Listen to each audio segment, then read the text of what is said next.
নিবেদন করি এবং তার অহৈতুকী কৃপা আশীর্বাদ ভিক্ষা প্রার্থনা করি। অগ্রণী প্রসন্ন হয়ে তিনি অপার কৃপা আশীর্বাদ বর্ষণ করুন। তদনন্তর ওম বিষ্ণুপাদ পরমহংস পরিব্রাজকাচার্য বর্জ অষ্টৌত সদস্য শ্রীমদ ভক্তি কুমোদ সন্ত গোস্বামী ঠাকুর শিল পরম গুরু পাদ পদ্মে সাষ্টাঙ্গ দণ্ডবত প্রণাম নিবেদন করি। অধম প্রতি প্রসন্ন হয়ে অপার কৃপা আশীর্বাদ বর্ষণ করুন। তদনন্তর জগৎগুরু যুগাচার্য ওম বিষ্ণুপাদ পরমহংস পরিব্রাজকাচার্য বর্জ অষ্টৌত সদস্য শ্রীমদ ভক্তি সিদ্ধান্ত সরস্বতী গোস্বামী ঠাকুর শিল প্রভুপাদে শ্রী অভয় চরণে সাষ্টাঙ্গ দণ্ডবত প্রণাম নিবেদন করি। অধমের প্রতি প্রসন্ন হয়ে অপার কৃপা আশীর্বাদ বর্ষণ করুন। অভিন্ন শ্রী গুরুপাদ পদ্ম ওম বিষ্ণুপাদ পরমহংস পরিব্রাজকাচার্য বর্জ ত্রিদণ্ডী স্বামী অষ্টৌত সদস্য শ্রীমদ ভক্তি শরণ বামন গোস্বামী ঠাকুরের শ্রী চরণে সাষ্টাঙ্গ দণ্ডবত প্রণাম নিবেদন করি। তথা शिक्षा गुरुपाद पद्म विष्णुपाद ত্রিদণ্ডী स्वामी श्रीमद भक्ति सुंदर सन्यासी गोस्वामी महाराज श्री चरणे साष्टांग दंडवत प्रणाम निवेदन करी।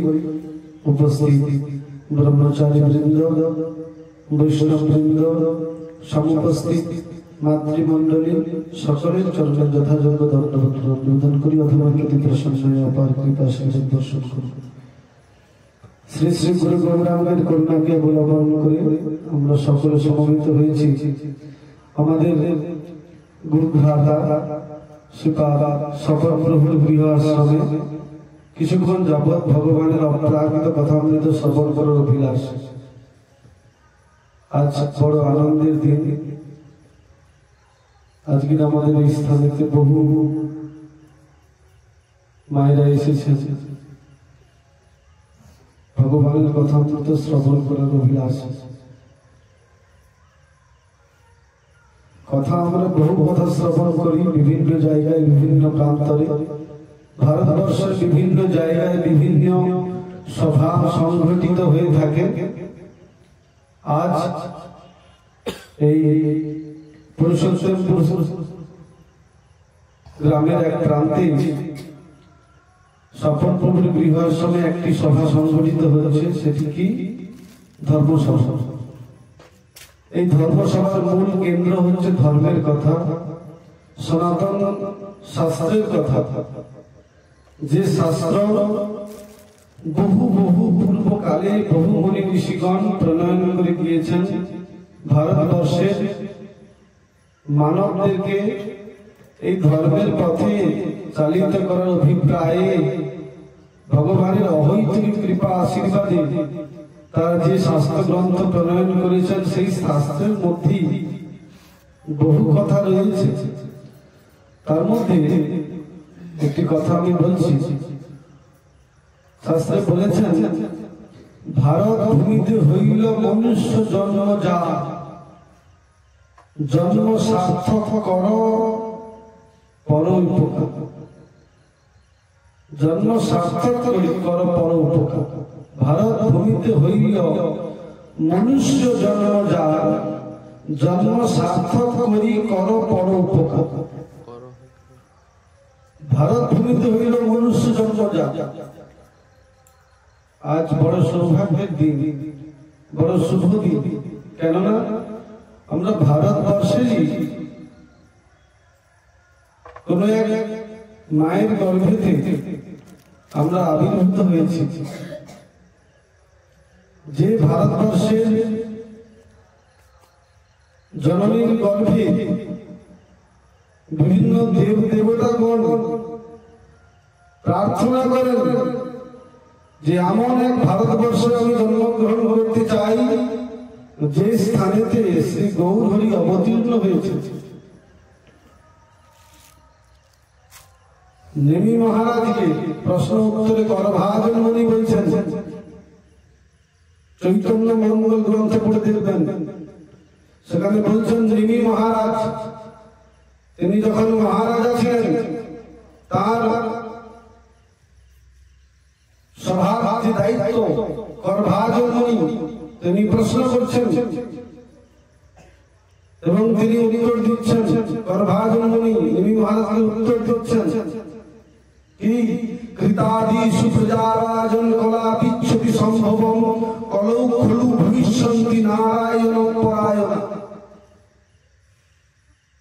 সত্য যুগের মানুষ তারা 1 লক্ষ পরমায়ু প্রাপ্ত হয়েছিলেন। সেই সত্য যুগের যুগ ধর্ম ধ্যান ছিল। ধ্যানের মাধ্যমে ভগবত প্রাপ্তির সন্ধান তারা অনুসন্ধান করতেন। লক্ষ লক্ষ বৎসর তারা তপস্যা করতেন। ত্রেতা যুগেতে 10,000 বছর তারা তাদের পরমায়ু প্রাপ্ত হয়েছিল। 10,000 বছরের মধ্যে তারা যজ্ঞ যুগ ধর্ম যজ্ঞের প্রভাবে বিভিন্ন ভাবে বাজপেয় যজ্ঞ, অশ্বমেধ যজ্ঞ, বিভিন্ন ধর্ম যাজন করতেন। সেই যুগের মানুষ এবং সত্য যুগের মানুষ এবং দ্বাপর যুগে 1000 বছর পরমায়ু পেয়ে তারা যে অর্চনের প্রভাবে ভগবত আরাধনা করতেন, এই 3 যুগের মানুষ তারা মনে অভিলাষ যে কলিযুগের মানুষের পরমায়ু খুবই অল্প, 100 বছর। সেই 100 বছরের মধ্যে যদি আমি এই ভারতবর্ষে জন্মগ্রহণ করে ভারতবর্ষের মাটিতে জন্মগ্রহণ করে ভারতবর্ষের কোন জননীর গর্ভে জন্মগ্রহণ করে আমি যদি গৌর নিত্যানন্দ সুন্দরের মতো বদন হয়ে সংকীর্তন করতে পারতাম, তবে মনুষ্য জীবনের সার্থকতা প্রাপ্ত হতো। কৃতাদিষু প্রজারাজন কলাপিচ্ছতি সম্ভবম কলৌ খলু ভবিষ্যন্তি নারায়ণ পরায়ণ। সত্য ত্রেতা দ্বাপর যুগের মানুষ তারাও পর্যন্ত মনের অভিলাষ যে এই ভারতবর্ষের মাটিতে জননীর গর্ভে অবতীর্ণ হয়ে তারাও ভজন করতে চায়। কারণ দেবতা বা দেবী শরীরে হরি ভজন করা যায় না। হরি ভজনটা সম্ভব কেবলমাত্র এই মনুষ্য দেহতে। এই মনুষ্য দেহটা অত্যন্ত দুর্লভ, দুর্লভম মনুষ্য জন্ম তদপ্রে ধ্রুবম অর্থ। এই মনুষ্য দেহটা কি বলছেন? অতি দুর্লভ। ভাববেন না অতি সহজেই মনুষ্য দেহটা প্রাপ্ত হয়েছি। আমার যে প্রাপ্ত হয়েছি ভারতবর্ষের মাটিতে, ভারতবর্ষের কোন জননীর গর্ভে আমি জন্মগ্রহণ লাভ করেছি। কেন জন্মগ্রহণ তো করতে পারতাম পাশ্চাত্য দেশে, আমেরিকার বুকে, যেখানে ভগবান বলে তারা কিছু জানলেন না। কোথায় সৌদি আরবে, সেখানে গিয়ে আমরা জন্মগ্রহণ করতে পারতাম। এই মনুষ্য জন্ম প্রাপ্ত হওয়ার পর যদি আমরা এই মনুষ্য জন্মটাকে আমি হেলায় হারিয়ে দিই, তাহলে পরবর্তী জন্ম এই ভারতবর্ষে কখন আমরা জন্ম প্রাপ্ত হব। সেই জন্য বলেছেন ভারত ভূমিতে হইল মনুষ্য জন্ম যা, জন্ম সার্থক করি কর পর উপকার। নিজের জীবনটাকে সার্থক করতে হবে। কিসের প্রভাবে? ভগবত আরাধনা, ভগবত নামের মহিমায় নিজেকে ডুব দিতে হবে। সংসারের সমুদ্রে আমরা মোহজালে সমাপ আবৃত হয়ে গেছি। যদি আমরা এই ভারতবর্ষের সার্থকতা, জন্মের সার্থকতা যদি আমরা লাভ করতে পারি, তাহলে একমাত্র শ্রী হরির আরাধনা, শ্রী হরির আরাধনার মাধ্যমে ভারতবর্ষে জন্মগ্রহণ করার পূর্ণ সফলতা আমরা লাভ করতে পারি। আর কি বলেছেন? ভারত ভূমিতে হইল মনুষ্য জন্ম যার, জন্ম সার্থক করি কর পর উপকার। পরের উপকার করতে হবে, শুধু নিজের উপকার করলে হবে না। যখন ব্যক্তি জানতে পারবেন যে সৎগুরুচরণ আশ্রয় করে হরি ভজনের মাধ্যমে নিজের জীবনটাকে সার্থক করা যায়, তিনি অপরকে বলবেন তুমিও সৎগুরুচরণ আশ্রয় করে নিজের জীবনকে সার্থক এবং ভজন করে জীবনটাকে সার্থক করো। তখনই নিজের জীবনটাও সার্থক করো এবং পরের জীবনটাকে সার্থক করা যায়। আর নিজে যদি হরি ভজন না করে, তাহলে নিজের জীবনটাকেও সার্থক করলো না, আর পরের জীবনটাকে সার্থক করো না। এই ভারত ভূমিতে জন্মগ্রহণ করার যে সার্থকতা, সেটা আমরা চিরতরে হারিয়ে ফেলি। এরপরে যে আমার আন্দামান নিকোবরে জনজাগরণ হবে না তার কি গ্যারান্টি আছে, যেখানে তারা উলঙ্গ হয়ে ঘুরে বেড়ায়। এই পোশাক পরে যে আপনি বসে আছেন, এই পোশাক আপনার থাকবে না, উলঙ্গ হয়ে আপনাকে ঘুরে বেড়াতে হবে। সেই থেকে যে আপনি হরিভজন করতে পারবেন না কখন। হরিভজনটা সম্ভব এই ভারতবর্ষের মাটিতে জন্মগ্রহণ করে শুদ্ধ শাস্ত্রিক ভাবে সৎগুরু চরণাশ্রয় করে যদি আমরা বদঙ্গের মেটাই গৌরসুন্দর পবিত্র নাম করতে পারি, এছাড়া কখনো সম্ভব না। আমরা সকলে ভাবি যে ভারতবর্ষের পাশ্চাত্য দুনিয়ার মানুষ ভারতবর্ষে ছুটে আসছে সদ্গুরু চরণাশ্রয় খোঁজার জন্য। আজকে ভাবতে অবাক লাগে, উদাহরণ দিয়ে বোঝাচ্ছি। এখন ইসকন আন্তর্জাতিক সংস্থায় যিনি প্রেসিডেন্ট জয়প্রকাশ স্বামী মহারাজ, তিনি কোথায় জন্মগ্রহণ করেছেন? আমেরিকা। বিশাল ধনী পরিবারের সন্তান তিনি, আজ সায়েন্টিস্ট। তিনি পর্যন্ত এই ভারতবর্ষের থেকে একজন সাধু যিনি সারা বিশ্বে ভগবানের কথা প্রচার করেছিলেন, প্রভুপাদের অহৈতুই কৃপা আশীর্বাদের ফলে স্বামী গোস্বামী ঠাকুর, তিনি পাশ্চাত্য পশ্চিম সমাজে, আমেরিকার পশ্চিম সমাজে প্রচার করতে গিয়েছিলেন। ইংরেজি ভাষায় কথা বলতে জানতেন, মধুর হরিনাম সংকীর্তন করতেন। তাই সেটা প্রভুপাদ ভক্তি সিদ্ধান্ত সরস্বতী গোস্বামী তাকে প্রেরণা দিয়েছিলেন, তুমি তো ইংরেজি ভাষায় কথা বলতে পারো, তুমি সনাতন ধর্ম প্রচার করো। তো তাই তিনি চলে গেছিলেন আমেরিকায়। এই আমেরিকাতে যাওয়ার তখন পয়সা ছিল না, মাত্র 40 টাকা নিয়ে তিনি গিয়েছিলেন। সমুদ্রে পাড়ি, সমুদ্রের জাহাজে করে তিনি পাড়ি, সেই জাহাজে আবার 3 বার স্ট্রোক হয়ে গিয়েছে।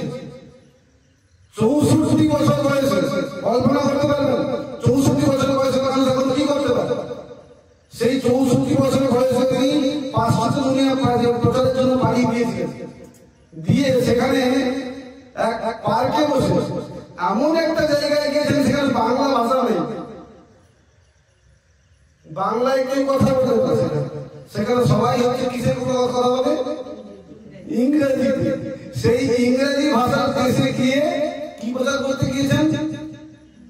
মহাপ্রভুর কথা প্রচার করতে গিয়েছেন। ভাবুন, এমন একটা দেশে গিয়েছেন যে দেশের মানুষ বাংলাই বোঝে না। আপনি এই পুরুষোত্তম থেকে তমলুকে যদি যাবেন, তমলুকে সেখানে সবাই হিন্দিতে কথা বলে। তা আপনি তো মা জননী বাংলা ছাড়া কিছু বোঝেন, তা আপনি সেখানে কি করবেন? কিছু করতে পারবেন? কিছু করতে পারবেন না। ঠিক তেমন কিন্তু তিনি ইংরেজি ভাষা জানতেন।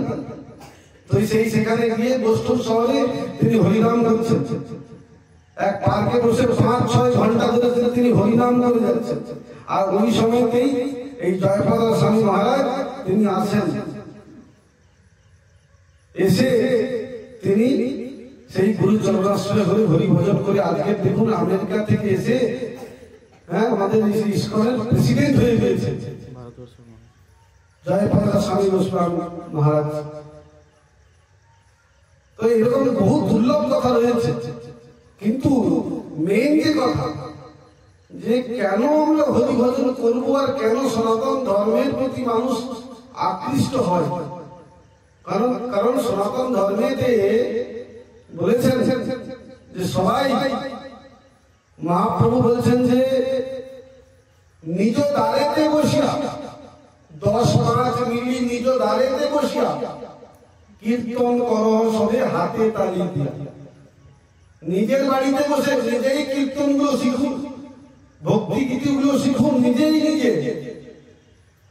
কখন ভাগবত পাঠক আসলে তার দিকে ভগবানের কথা শুনবো নয়, নিজেকে নিজে শিখতে হবে। সনাতন ধর্মের কথা নিজেকে জানতে হবে। আর যখন আপনি নিজেকে জানতে পারবেন, নিজের ধর্ম সম্বন্ধে জানতে পারবেন, কখন এই ধর্মকে আপনি পরিত্যাগ করে আমরা ধর্মের প্রতি ধাবিত হবেন না। সামান্য একটু লোভের জন্য এই নিজের ধর্মকে পর্যন্ত পরিত্যাগ করতে মাত্র কুণ্ঠাবোধ করুন। এই সনাতন ধর্মেরই মানুষ আজ সনাতন ধর্ম কোথায় চলে যাচ্ছে?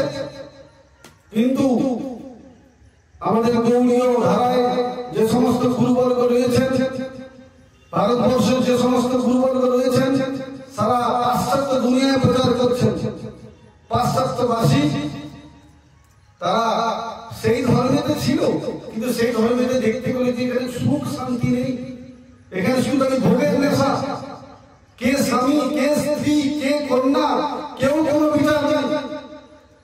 আজকে আপনি নিজে আপনার স্বামী আপনাকে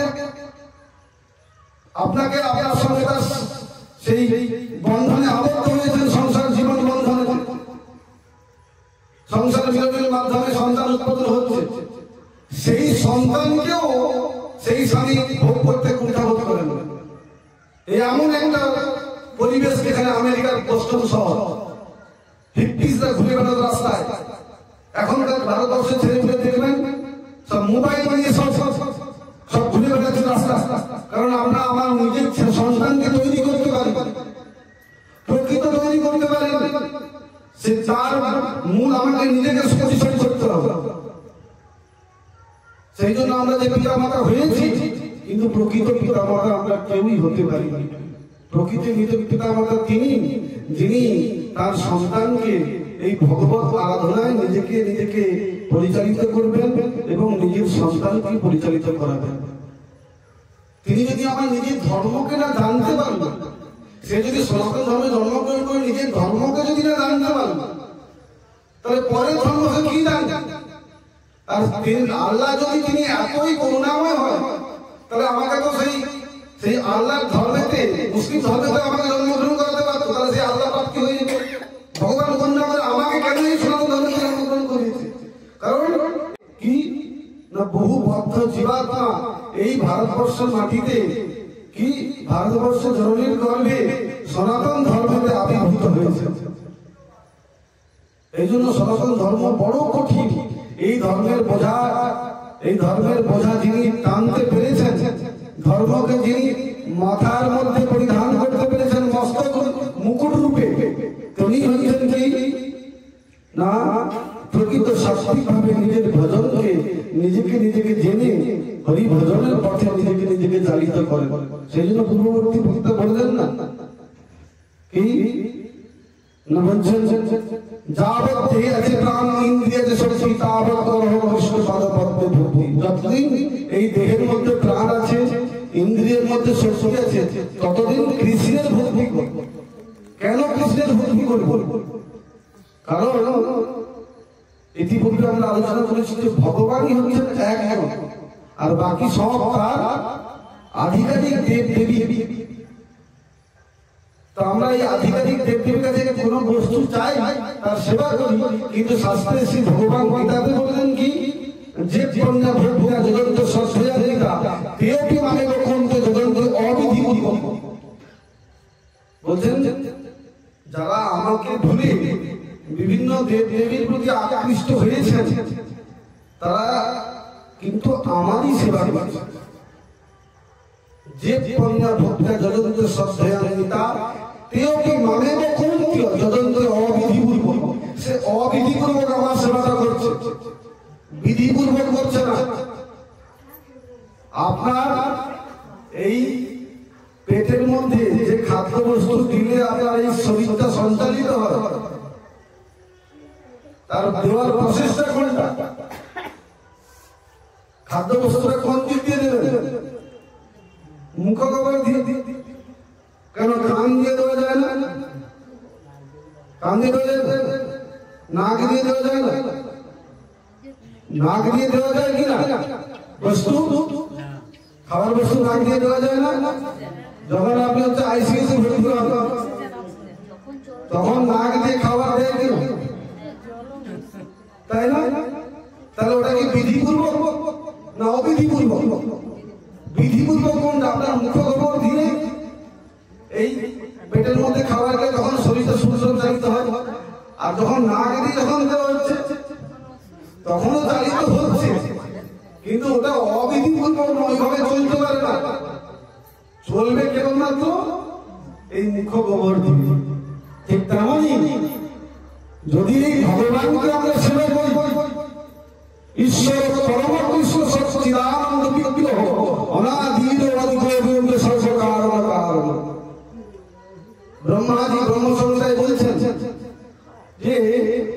ঈশ্বর পরম কৃষ্ণ, পরম মানে হচ্ছে শ্রেষ্ঠ। জগতে বহু ঈশ্বর আছে, কিন্তু শ্রেষ্ঠ ঈশ্বরকে পরম ঈশ্বর, ঈশ্বর পরম কৃষ্ণ সচ্চিদানন্দ বিগ্রহ অনাদির আদি গোবিন্দ সর্বকারণ কারণ। অনাদির এবং আদি, আমরা সবাই যদি এক প্রলয় মহাপ্রলয় হয়ে যায় তবুও সে ভগবান বিরাজমান।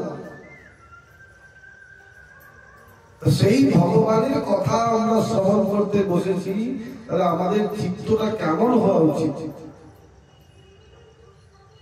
আমার গুরুপাদ একটি কথা বলেন, বলছেন যেখানে হয় হরি কথা, যেখানে হয় হরি কথা বাজ পড়ু মোর মাথায়, আর যেখানে হয় আন কথা এতে সেটে বসিয়ে থাকে। কি বলছেন? যেখানে হয় হরি কথা বাজ পড়ু মোর মাথা। এই যে আপনারা সবাই এসেছেন, আজকে আমাদের সফল করবো, তিনি সবাইকে আহ্বান করে দিয়েছেন। আপনারাও বিশেষ বিশেষ মায়েদেরকে বলেছেন যে আজকে ওইখানে হরি কথা হবে, চল যাই চল। কিন্তু যার মাথায় বজ্রাঘাত করে আছে সে কি ভাববে? ওইখানে গেলে আমার কল্যাণ হবে না, ভগবানের কথা শুনে আমার কল্যাণ হবে না, তাই সে আর আসতে চায় না। সে কোথায় যায়? যেতে চায় যেখানে হয় আন কথা, প্রজল্প কথা। হ্যাঁ, ওই পাড়ায় কি হলো? হ্যাঁ, এই যে প্রজল্প কথা শুনতে দেখবেন, ভগবান যদি একটা কর্ম দিয়েছে, দুটো কর্ম দিয়েছে, যদি অজস্র কর্ম দিত, সেই অজস্র কর্ম দিয়ে সেই সমস্ত কথাগুলোকে শুনতেন। কিন্তু দুর্ভাগ্য, আমাদের মাত্র দুটি কর্ম দিয়েছে, তাই দুটি কর্মের মধ্যে দিয়ে কি আবার দুটো ফুটো দিয়েছে। এক কর্মের মধ্যে সব কথাগুলো ঢুকলো, আর এখান থেকে আপনি যেই উঠে চলে যাবেন সব আপনি ভুলে যাবেন, কিচ্ছু মনে থাকবে না। ভগবানের কথাকে মনে রাখা অত সহজ জিনিস নয়, যতটা আমরা সহজ বলে মনে করি। আমরা অনেকে ভাবি যে গঙ্গায় স্নান করলে আমি পবিত্র হয়ে যাব, কিন্তু যখন আপনি গঙ্গায় স্নান করতে যাচ্ছেন, আমার ছিল প্রভুপাদ ভক্তি সিদ্ধান্ত সরস্বতী গোস্বামী তিনি বলছেন, গঙ্গায় যখন আপনি স্নান করতে যাচ্ছেন, তখন গঙ্গাতে যখন আপনি চলে যাচ্ছেন, আপনার শরীর থেকে পাপ পুরুষ বেরিয়ে যাচ্ছে। পাপ পুরুষ বেরিয়ে দিয়ে ও পাড়ে দাঁড়িয়ে থাকে, আর আপনি যখন স্নান করে উঠে গেলেন, সেই পাপ পুরুষ আবার আপনাকে জড়িয়ে থাকে। তাহলে আমাদের পাপ করা প্রবৃত্তিটা যাচ্ছে, পাপ করা প্রবৃত্তি যাচ্ছে। ওই যে পাপ পুরুষ আপনাকে আবার জড়িয়ে ধরল, জড়িয়ে ধরলে কি হবে? আপনার পাপ করার প্রবৃত্তি আর যাচ্ছে না। আপনি ভাবছেন কি আমি কুম্ভেতে স্নান করে এসে আমি একদম মহা পুণ্যবান ব্যক্তি হয়ে যাই, তাই না? আমার সমস্ত পাপ দূরীভূত হয়ে যাবে। কিন্তু সেই বাড়িতে এসে আবার সে একই রকম তার কথা এর কানে, এর কথা তার কানে, এইভাবেই চলতে আছে। হ্যাঁ, তো সেই জন্য বলছেন যে এই কুম্ভের কথা শাস্ত্রে বলেছেন। এই কুম্ভ সম্বন্ধে, কুম্ভ মানে আমরা কি বুঝি? কুম্ভ মানে আমরা কি বুঝি? কলস। এই কুম্ভের কথা শাস্ত্রে বলেছেন, আজ থেকে এই যখন দেবতার এবং অসুরের মধ্যে কি সমুদ্র মন্থন হয়েছিল, সেই সমুদ্র মন্থনের প্রভাবে কি অমৃত উঠেছিল আর 5 মিনিট। সমুদ্র মন্থনের প্রভাবে অমৃত উত্তোলিত হয়েছিল। সেই অমৃত নিয়ে অসুর দৌড়ে বেড়াচ্ছে, বলছি দেবতাদেরকে দেবো না, দেবতা খুব চালাক, এই আমাদেরকে নাও দিতে পারে, শেষ করে দিতে পারে। তো ওই জন্য অসুর দৌড়ে চলে যাচ্ছে। আর ওই যেতে যেতে 4 বিন্দু অমৃত, 4 বিন্দু অমৃত 4 জায়গাতে পড়ে গিয়েছে এই ধরনীতে। কোথায় কোথায় 4 জায়গায় জানেন?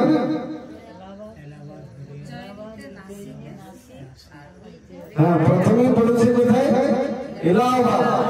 এলাহাবাদ না, এলাহাবাদ তো আমরা জানি এই ঔরঙ্গজেব রেখেছিল নাম, কিন্তু ওই স্থানটার নাম হচ্ছে প্রয়াগরাজ। সেই প্রয়াগেতে কে রয়েছে? গঙ্গা যমুনা সরস্বতী দেবীর মিলিত স্থান, সেই জন্য ওই স্থানকে বলা হয় ত্রিবেণী সঙ্গম। ওই ত্রিবেণী সঙ্গমেতে পড়েছে, এই জন্য এই স্থানকে বলা হয় অতি পুণ্য ভূমি। আজ সেই স্থানেতে 144 বছর পর যে কুম্ভ মেলা ঘটিত হচ্ছে, সেই কুম্ভ মেলার নাম কি দেওয়া হয়েছে? মহাকুম্ভ। কুম্ভ আরেকটি হচ্ছে কি, একটাকে বলা হচ্ছে অর্ধ কুম্ভ, আর একটা হচ্ছে পূর্ণ কুম্ভ, আর একটি হচ্ছে কি মহাকুম্ভ। এই অর্ধ কুম্ভ মেলা প্রত্যেক 6 বছর অন্তর সংগঠিত হয়ে থাকে, আর পূর্ণ কুম্ভ প্রত্যেক 12 বছর অন্তর সংগঠিত হয়। আর 144 বছর পর যে কুম্ভ সংগঠিত হচ্ছে সেটা কি না মহাকুম্ভ।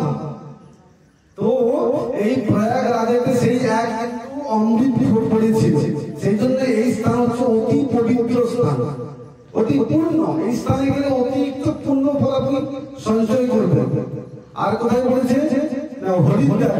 হরিদ্বারের কেড়ে এসে না গঙ্গাজি, গঙ্গাজির পাশে পড়েছে হরিদ্বারের ভূমিতে, যেখানে মহাদেব বিরাজমান। আর কোথায় পড়েছে? না উজ্জয়িনী। উজ্জয়িনীতে শিপ্রা নদী আছে, সেই শিপ্রা নদীতে পড়েছে, শিপ্রা নদীর পাশে উজ্জয়িনীতে পড়েছে। আর কোথায়? নাসিক। ওই নাসিকের পাশে যে নদী আছে, ওই নদীর নাম কি? নদীর নাম হচ্ছে কি? হ্যাঁ, গোদাবরী। হ্যাঁ, সেই গোদাবরীর পাশে ওই নাসিকেতে এক বিন্দু অমৃত প্রাপ্ত হয়েছে। এই জন্য এই 4 যে দিব্য স্থান অতি পুণ্য স্থান, এই পুণ্য স্থানে গেলে অতিরিক্ত পুণ্য সঞ্চয় হবে। হ্যাঁ, কিন্তু শ্রী ভগবান ভগবত গীতাতে কি বললেন? তুমি যদি পুণ্য সঞ্চয় করো তাহলে তুমি স্বর্গলোকে চলে যাবে। যদি তুমি পুণ্য সঞ্চয় করো তুমি স্বর্গলোকে চলে যাবে, কিন্তু যখন এই পুণ্যটা শেষ হয়ে যাবে তোমাকে আবার এই মর্তলোকে ফিরে আসতে হবে। কিনে পুনে মর্তলোক অনুসরণ। গীতাগুলো একটু খুলে পড়ে দেখবেন, লাল কাপড়েতে বেঁধে মন্দিরের মধ্যে রেখে দেওয়া নয়, একটু পড়ে করে দেখবেন সনাতন ধর্ম সম্বন্ধে ভগবান শ্রীমদ ভগবত পদে কি কি বলেছে। তা সেই পুণ্যটা কি আবার আপনি এখানে সঞ্চয় করছেন? বিভিন্ন কর্মের প্রভাবে, দান ধ্যানের প্রভাবে, যাই হোক আপনার সঙ্গে প্রাপ্তি হবে। কিন্তু ভগবত ধামটা অত সহজ জিনিস না। ভগবত ধামে যদি যেতে হয় তাহলে কি এই 14টা ভুবন নিয়ে একটা ব্রহ্মাণ্ড। আমরা যে ভুবনে বসবাস করছি এই ভুবনের নাম হচ্ছে মর্তলোক। মর্ত মানে কি?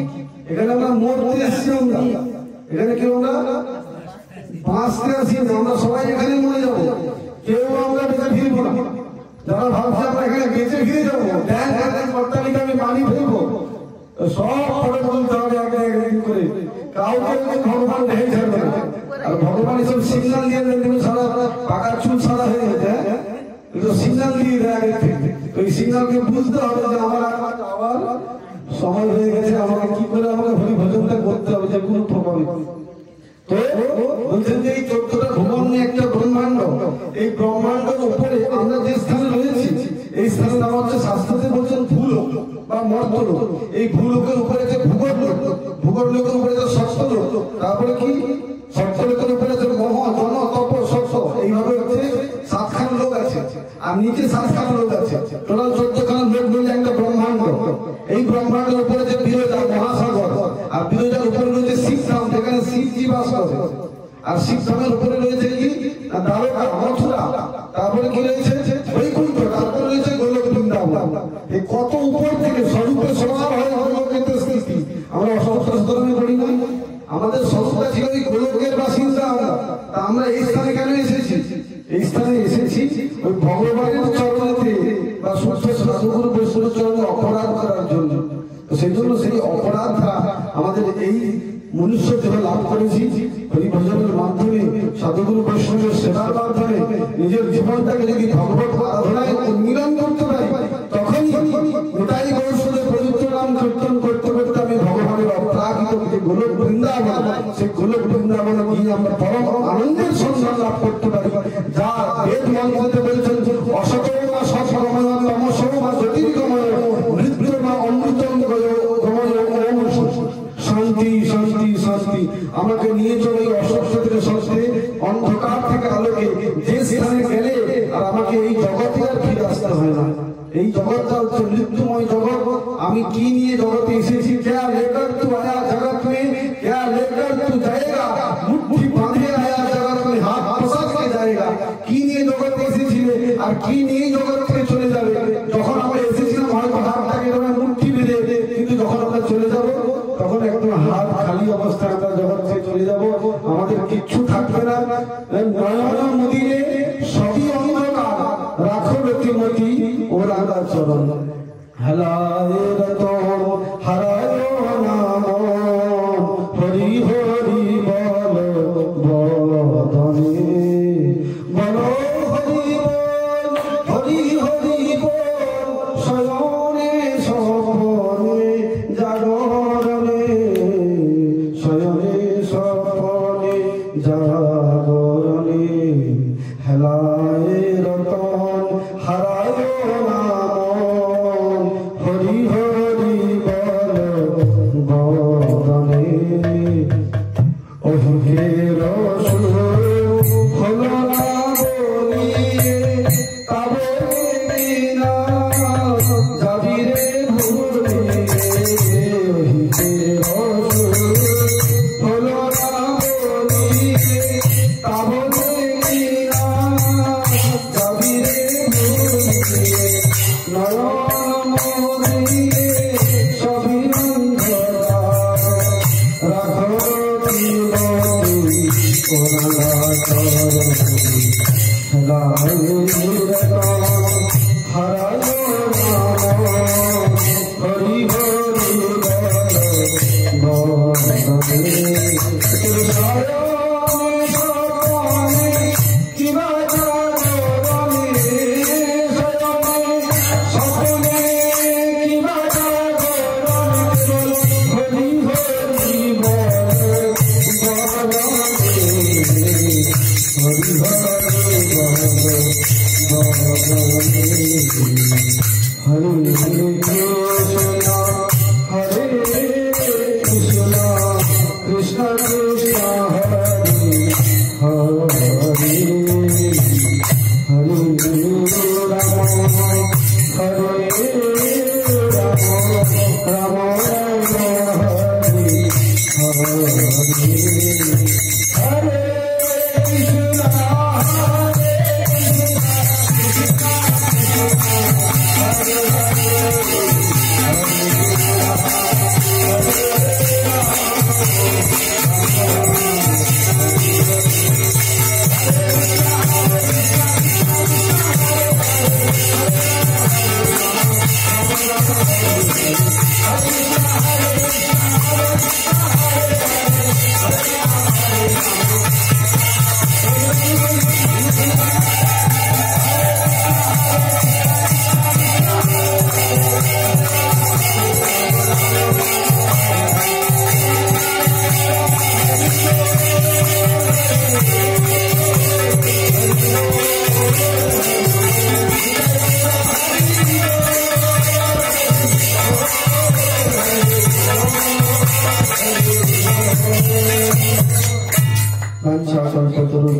कृपा सिंधुभ्यो पतितानां पावनेभ्यो वैष्णवेभ्यो नमः। हरिहराय नमः, कृष्ण जादवाय नमः, जादवाय माधवाय केशवाय नमः। हरिहराय नमः, कृष्ण जादवाय नमः, जादवाय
परित्राण पावन